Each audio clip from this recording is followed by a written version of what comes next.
Ya Resulallah, kalbim sende yer, adını ananda ruhum nur görer.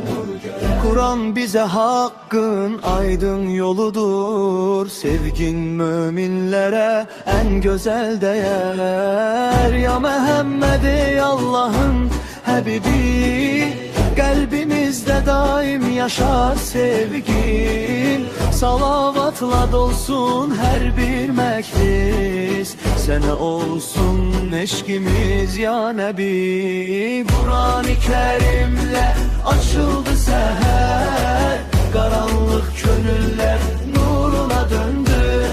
Merhametin sonsuz bir deniz oldu, ümmetin sevginle ümide döndü. Allah'ım bizleri ayırma ondan, kıyamet gününde et yakın ona. Salavat dilimizden eski olmasın, yaz adımızı salih bendelerin sırasına. Kur'an-ı Kerim'le açıldı seher, karanlık gönüller nuruna döndü. Merhametin sonsuz